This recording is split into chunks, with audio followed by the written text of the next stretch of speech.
Management TV. Today we're once again with Phillip Kotler. Phil is the world's most renowned expert on marketing. He is the creator of the field and has written over 50 books, 10 of which have been in the last 5 or 6 years, and has recently published a book on Marketing 3.0. And we're going to learn about it with him today. Thank you very much, Phil, for being with us today. Happy to be with you always, Eduardo. Marketing 3.0, what is it all about? Well, let me give you a preview. Yes. It turns out that I believe most companies are in Marketing 1.0, which I will explain. A small percentage are in 2.0, and a few now are in 3.0. And by the way, no company should jump from being 1.0 to 3.0. They better crawl before they get to that stage if they want to get to that stage. A Marketing 1.0 company is doing the job, a good job. They are being efficient and profitable, making something for a lot of people. However, some companies have decided to learn more about who they're selling to. Okay. They move from just making and selling a good product to understanding their customers with big databases and watching movements in their customer fans and so on. And that is 2.0. And 3.0 goes further than that. 2.0, if you were to describe it with one word or one concept, what is Marketing 1.0? Well, 1.0 is appealing to the customer's mind wherever you can find customers. Okay. And 2.0 is appealing to the customer's heart by knowing a lot about the customer and trying to get closer to serving the customer. Okay. And now, yes, Marketing 3.0? And Marketing 3.0 is about knowing the customer is more than a person simply interested in a product that you're providing, but is a person who has concerns. Because the world is kind of getting more and more unstable. There's the question of, will the planet run out of resources? There's the question of poverty, water shortage. And so it's a context for a company saying, we care too. We not only want to sell what you want in the best form possible, but we would like to make sure that we understand the world you're living in, and we're trying to make a difference and also make a better world. That's 3.0. In one word would be? Caring about the planet and the world. Okay. Let's try to define the basic marketing concepts and apply them to Marketing 1.0, 2.0, or 3.0. Sure. For example, positioning. What is positioning? Well, positioning is letting your target customers know how you will differ from the other competitors in offering points of difference and not only points of parity. We use those terms. Most companies have to at least do the same thing the other companies are doing. Then they're on par with that. But you take a company like Starbucks, they're not only make sure that the coffee is fresh and that and it delivers what coffee should deliver, but they add much more. They're positioned as giving a finer coffee, more types of coffee, and a whole experience in a place where you're going to enjoy the moment of coffee. That's positioning. Segmentation. Segmentation is the recognition you can't serve everyone with equal satisfaction. I'll give you an example of that. McDonald's believes in a thing they call brand journalism. That is, they stand for this idea of QSCV. Let me explain. Their formula is always quality, service, cleanliness, and value. QSCV. But you know, what they should really emphasize differs from whether they're trying to reach the teenager, they're trying to reach the mother of children, the senior citizen. And so within the QSCV, they have a different but consistent message with the QSCV for each segment of the market. In both positioning and segmentation, the difference between Marketing 2.0 and 3.0 is to add those dimensions of caring society and planet? Yes, right. When you're a 3.0, you also have to be a 1.0 and 2.0. They're addition more pillars to your marketing strategies. By all means. Okay. Don't become good at 3.0 without being good, basically, with your basic product and your customer understanding. The marketing mix, Yes. the 4 Ps. Yeah. Is it still a valid concept for the marketing 3.0? It is definitely still the basis of any brand plan.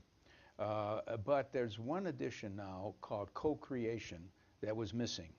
Namely, the 4 Ps is what the company does on its own to set the product, features, the price, the place or distribution, and also the promotion. But you know, in setting those things, they ought to engage their customers who really love them. Let's assume that some companies have customers who love them. Companies like, for example, Harley Davidson, where people who drive motorcycles, they often say, Harley, could we help you? You're making the next motorcycle. We have some ideas. Can we hang around? We don't want to be paid. We just want to join you. What are successful companies doing to co-create with their companies, with their customers, sorry? They're basically building a love affair with their customers. And I can say more about what we've learned about that. It's not only in a book, Love Marks, but there's a book called Firms of Endearment that have taught us how to turn on your own customers as well as your employees. There's a lot involved in getting closer to your. There's a thing we call crowdsourcing. It's a term used in a book called The Wisdom of Crowds, which say that there are a lot of people out there who would like to participate in your company in one way or another, and not only in what your product might become, but also what your advertising might become. Wonderful story about Doritos, which is a snack food like a potato chip. They decided not to use their advertising agency to develop a new ad campaign. And they said to all of you people who love Doritos, any of you who want to create a campaign for us, an advertising campaign, please send it to us. We will choose the best ones and reward you for it. And not only that, the very best one will be used for our next campaign, which means that they're bypassing the ad agency, and they ended up with a brilliant campaign that no ad agency would have probably, with its narrow interest in a few concepts, have come up with. That's crowdsourcing, getting the crowd to join you, or it's co-creation with your fans. That's a great example on one of the 4 Ps, that would be the promotion. Yeah. Let's take on the product side. Yeah. How can you invite specifically your customers or customers to design the product with you?